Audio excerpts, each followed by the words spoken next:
Hello and welcome. Today I'm interviewing Dr. Eugene Wilson, author of 8 books, including his latest, 5 Reasons Churches Thrive, a leadership fable. In addition to Dr. Wilson's coaching and consulting work and an inescapably full calendar of speaking engagements, Dr. Wilson's the president of Texas Bible College and serves as part of the pastoral staff, the Pentecostals of Katy. But today we're going to talk about your latest book. How did this book come to be? Tell me the story of how you came to write this book. Well, first of all, it is exciting to be able to share for a little bit. And this book, my word, this goes back a ways. I was a young pastor in East Tennessee, and we were just going through some struggles. I had been raised in a pastor's home. My wife had grown up in a pastor's home. And yet, as a young pastor, I'm trying to work my way through all the dynamics of being a young father, young married, and being a first-time pastor. And you see it up close, but it's not the same as when you actually are in that chair, so to speak. And so, at that time in my life, I'm looking for answers. I'm looking for a way to move forward with things, to continue growing, to encourage those around me, to encourage my wife, the few people that we had. It was a small church, and work a job. I was bivocational, and you're trying to do all these things, and at the same time, you want to see the church grow, you want to see people to grow. And if I really went into the story, it's quite lengthy. I'll just sum it up to say this. I spent a lot of time working on things that I don't think that I would work on now. I spent a lot of time working on promotional materials and a lot of time developing some good things that were needed, but I probably would have spent more time on some key areas that I now see, but I didn't see back then. And so, in essence, the story that I write about is my story. I was mentored by someone who was a phenomenal leader, great pastor, great church. He just took me under his wing and began to share with me things. I would go to camp meetings and conferences, and he'd invite me out to eat. We would sit and just share and ask questions. And in time, I went on staff with him in Memphis, Tennessee. And so this story is kind of a blend of my story, so to speak. And it's just an amazing journey. So I'm sitting in a car. This is after I've gone on staff. I'm a family pastor and full-time. I have 150 young marrieds, oversaw the youth for a couple of years, 150 young people. So I went from a church of 30, 40 people on this average when it was doing well. There were times that it wasn't doing so well. And to all of a sudden being responsible for about 300 people. And I began to see things that I had missed, just key principles. And so we're sitting out in the car about 2.5 years later, after I'd arrived there, and he asked me a question. He said, what are the 4 or 5 things that you think are essential that you would take with you anywhere that you would go, or you would tell anyone that asked you? And he said, think about that, and let's talk about it in a few weeks. And I said, I can give you an answer right now. And instantly, I gave him an answer. I listed 4 things, and at the end, he goes, well, what about this? And he threw out one more, and I said, well, yeah, I had thought about that. I said, that's kind of a given. He goes, well, you need to put that in your 5. And so there you go, the 5 reasons churches thrive. And so the wording is not the exact same as I worded it at that moment, but the principles are exactly the same. And so while I'm doing that and experiencing that moment, I've gone back to school. And so I'm working on my doctorate, my master's first, and then my doctorate. And it's reaffirming everything that I was seeing. I'm now studying it, and I'm like, this is it. And so I've tried to write about it. I talk about it in Realign, some of those things. I talked about some of those things in 70. And I just thought, you know what? I need to go back at this again and take a different angle and write this from the standpoint of a leadership fable. And so I did. And this is fun. It was a fun book to write. I hope it helps a lot of people. If you imagine yourself being in the shoes of that young man in his first pastoral responsibility, and you could think of one or two specific things from this book that you've just written that you wish you would have known then, what would be one or two of those things? That's a great question. I'm looking back at how I viewed things at that point in time, and now how I see things. I would have stressed to myself. It's a journey. You don't get there overnight, and there is a great value, and I firmly believe this, and I didn't see it then, but there is a great value in truly knowing and appreciating people for who they really are. That would be their personality, that would be their spiritual giftings, what God has called them to do. And I didn't understand it. I thought my job was to just grow the church as opposed to helping people grow. And if I could go back and redo some things, I think I would have not had as much hurdles to jump over if I just slowed down and taken time to really know and appreciate, understand people's worldviews, understand where they've come from, and not use people to get a job done as much as it is to really equip people and let them flourish. God had brought to us exactly who we needed at the time. And I don't think I saw that at the time. I think I was like needing more, reaching for somebody else. Not that you don't reach for people, that's not what I'm saying. I'm just saying that in order to move things forward, I don't think I valued what we had like I would today. And it's a big deal. And along with that is also understanding my own strengths and weaknesses. And it took me a while.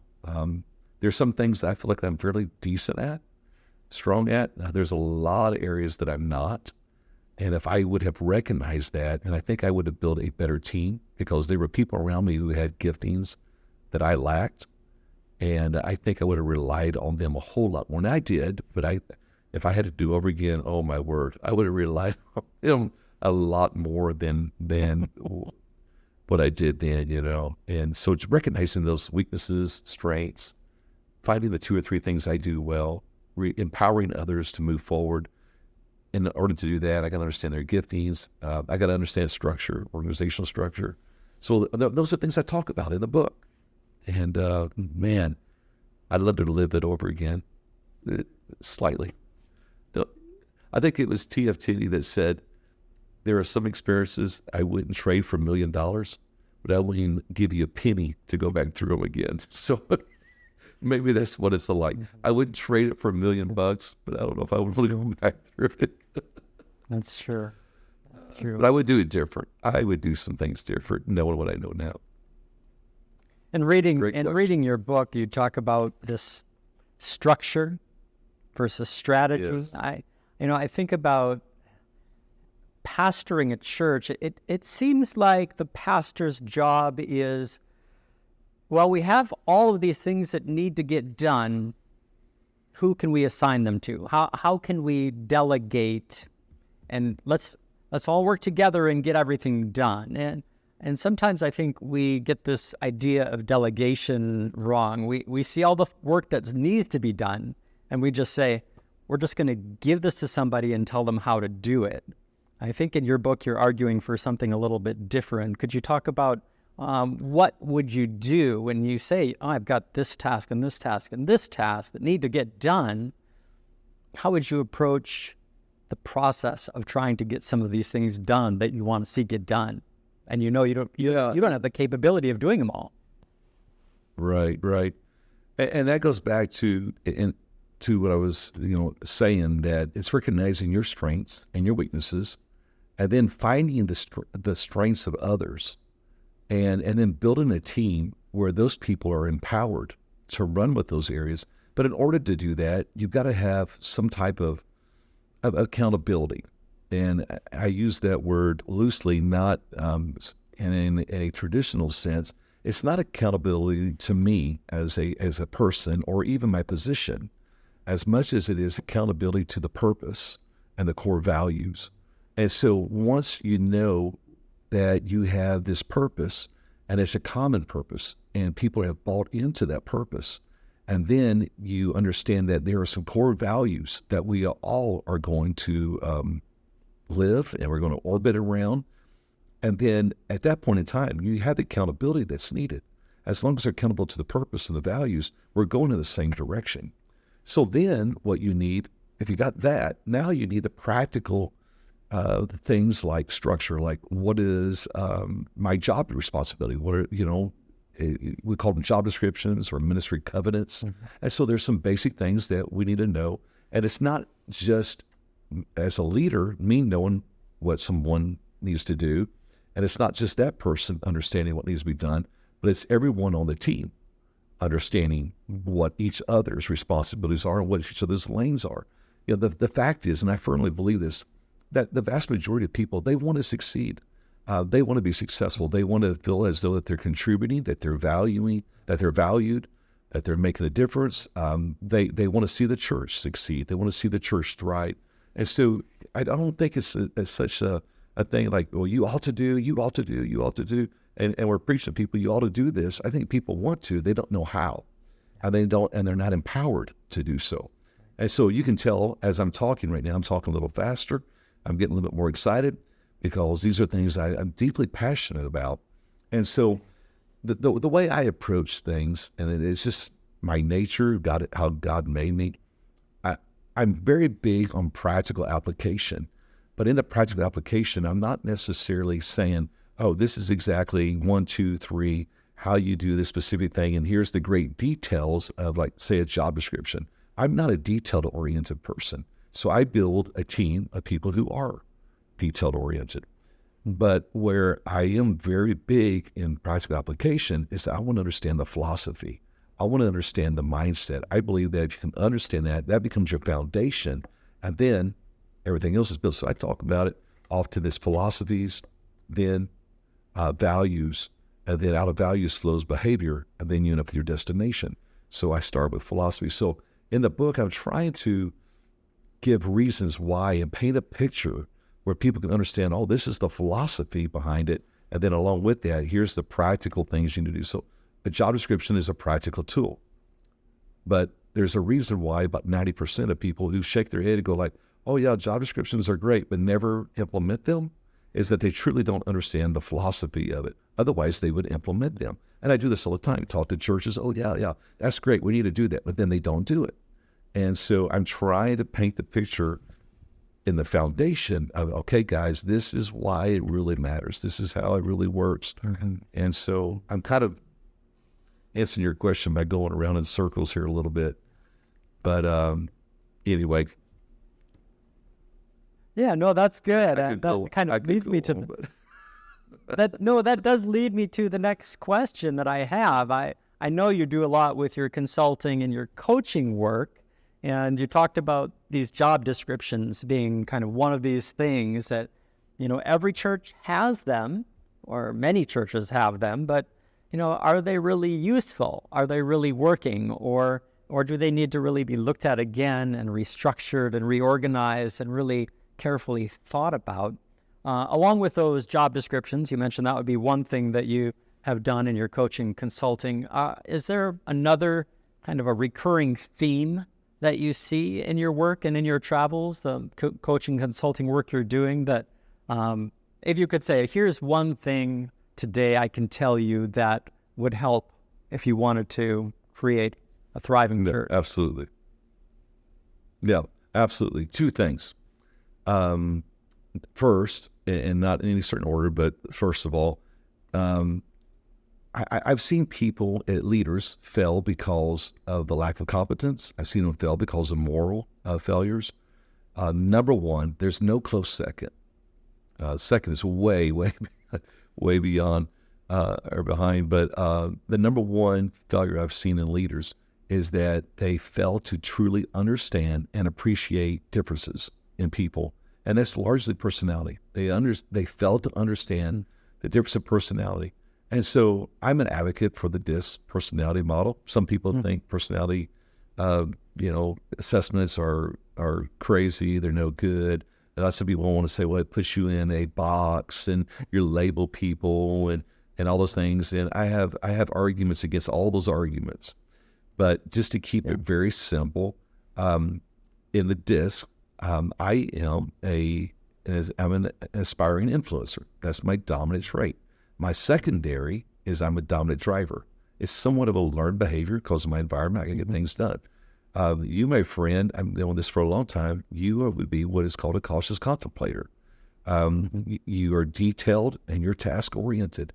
And so my wife is detailed and task oriented. I need people like you in my life because I'm not good at details. And I would rather goof off and talk to a bunch of people than I would get work done. And so I've had to develop things in my life that helps me accomplish things. Otherwise, I would never get anything done. And so I'm driven to want to accomplish some things. So I've developed systems and practices, and I wrote rhythm. And that's a big part of my pursuit to make sure that I get things done.